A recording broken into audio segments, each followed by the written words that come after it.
৫ই আগস্ট শেখ হাসিনা পালিয়ে গেলেও পালিয়ে যেতে পারেনি তার নেতাকর্মীরা। আর এ কারণেই আওয়ামী লীগের বড় বড় নেতাকর্মী ও এমপি মন্ত্রীরা পড়ে গেছেন মহাবিপদে।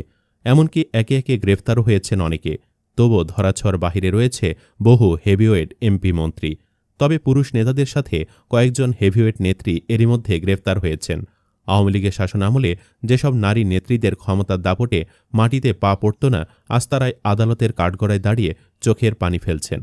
তো বন্ধুরা, আজকের এই ভিডিওটিতে আপনাদের জানাবো এ পর্যন্ত গ্রেফতার হওয়া আওয়ামী লীগের ক্ষমতাধর হেভিওয়েট নেত্রীরা কারাগারে কিভাবে জীবনযাপন করছেন সে সম্পর্কে।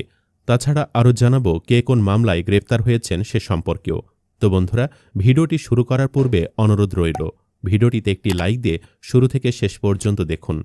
সেলিনা হায়াৎ আইভী সর্বজন মহলে আওয়ামী লীগের অন্যতম ক্ষমতাধর নেত্রী হিসেবে পরিচিত এই সেলিনা হায়াৎ আইভী সম্প্রতি গ্রেফতার হয়েছেন তিনি। হাসিনার পর যেসব নেতাকর্মী আওয়ামী লীগের হাল ধরতে পারেন তাদের মধ্যে সেলিনা হায়াৎ আইভী একজন। সেলিনা হায়াৎ আইভী নারায়ণগঞ্জ সিটি কর্পোরেশনের মেয়র হিসেবে দায়িত্ব পালন করেছেন। শেখ হাসিনা পালানোর পর এতদিন পর্যন্ত তিনি নিজ বাসাতেই ছিলেন। শুক্রবার ৯ মে ভোর 5:45টায় নারায়ণগঞ্জ সিটি কর্পোরেশনের সাবেক মেয়র ড সেলিনা হায়াৎ আইভীকে গ্রেপ্তার করে পুলিশ। এর আগে বৃহস্পতিবার দিবারাত 11টায় সাবেক মেয়রকে আটক করতে দেওভোগে অবস্থিত চুনকা কুটিরে অভিযান চালায় পুলিশ। রাতভর এলাকাবাসী ও সমর্থকদের বাধায় বেগ পেতে হয় আইনশৃঙ্খলা বাহিনীকে। এদিকে আইভীও জানিয়ে দেন সকাল না হওয়া পর্যন্ত তিনি যাবেন না। সে অনুযায়ী ভোরে স্বেচ্ছায় পুলিশের সাথে গাড়িতে ওঠেন আইভী। এরপর সকাল 10:30টায় সিদ্ধিরগঞ্জ থানার মিনারুল হত্যা মামলায় গ্রেফতার দেখিয়ে আদালতে হাজির করা হয় আওয়ামী লীগের এই নেত্রীকে। শুনানি শেষে তাকে কাশিমপুর মহিলা কেন্দ্র কারাগারে পাঠানো হয়। বর্তমানে তিনি কারাগারে রয়েছেন।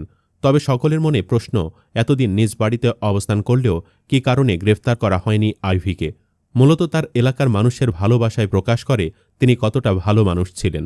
যেখানে আওয়ামী লীগের অন্য অন্য নেতাকর্মীরা বাড়ি থেকে পালিয়ে বেড়ায়, সেখানে বহাল তবিয়তে আইভী নিজ বাড়িতে ছিলেন। তো বন্ধুরা, আইভীকে আপনাদের কার কার ভালো লাগে কমেন্টে লিখে জানান। দীপুমণি আওয়ামী লীগের ক্ষমতাধর নেত্রীদের মধ্যে সবার ওপরেই থাকবে দীপুমণি। ৫ই আগস্টের পরপরই আটক হন আওয়ামী লীগের সাবেক এই মন্ত্রী।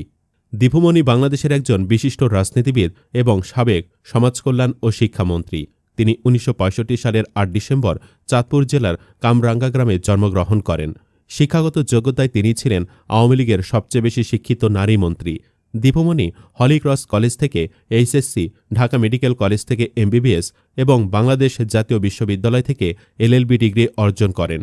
পরে তিনি যুক্তরাষ্ট্রের জনস হপকিন্স বিশ্ববিদ্যালয় থেকে জনস্বাস্থ্য বিষয়ে এমপিএইচ এবং লন্ডন বিশ্ববিদ্যালয় থেকে আইন বিষয়ে মাস্টার্স ডিগ্রি লাভ করেন।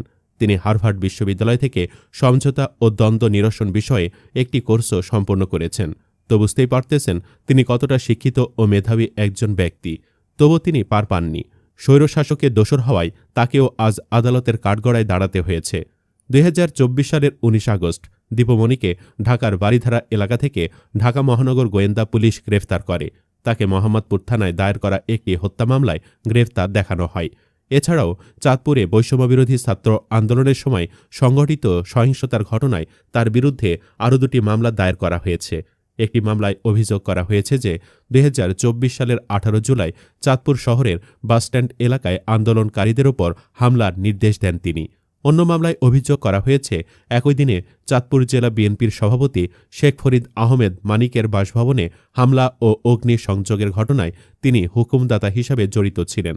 বর্তমানে দীপুমণি পুলিশ হেফাজতে রয়েছেন এবং মামলাগুলোর তদন্ত ও বিচার প্রক্রিয়া চলমান রয়েছে। নুসরাত ফারিয়া ঢাকায় সিনেমার জনপ্রিয় অভিনেত্রী ও আওয়ামী লীগের আরেক অন্যতম দোসর নুসরাত ফারিয়া। গতকাল ১৮ মে তিনিও গ্রেফতার হয়েছেন। আওয়ামী লীগের তথ্য প্রতিমন্ত্রী পলকের ঘনিষ্ঠ হওয়ায় ক্ষমতার অপব্যবহারে তিনি যেন হয়ে উঠেছিলেন বেপরোয়া। তবে হাসিনা পলায়নের পর তিনিও গা ঢাকা দিয়েছিলেন। ১৮ মে রবিবার দুপুরে দেশের বাহিরে যাওয়ার পথে শাহজালাল আন্তর্জাতিক বিমানবন্দরে ফারিয়াকে আটক করে আইনশৃঙ্খলা বাহিনীর সদস্যরা। প্রাথমিক জিজ্ঞাসা শেষে তাকে পাঠানো হয় ভাটারা থানায়। সেখান থেকে নিয়ে যাওয়া হয় ডিবি কার্যালয়ে। জানা গেছে ২০২৪ সালের বৈষম্যবিরোধী আন্দোলন চলাকালীন রাজধানীর ভাটারা থানা এলাকায় হওয়া এক হত্যা চেষ্টা মামলায় ১৭ জন শিল্পীর সাথে আসামি করা হয় ফারিয়াকে। যেখানে বলা হয় বৈষম্যবিরোধী আন্দোলনের বিপক্ষে অবস্থান নিয়ে আওয়ামী লীগের অর্থদাতা হিসাবে কাজ করেছেন ফারিয়া। বঙ্গবন্ধু শেখ মুজিবুর রহমানকে নিয়ে তৈরি মুজিব একটি জাতির উপকার ছবিতে শেখ হাসিনার চরিত্রে অভিনয় করেন নুসরাত ফারিয়া। ৫ আগস্টের পর যা নিয়ে শুরু হয় বিতর্ক।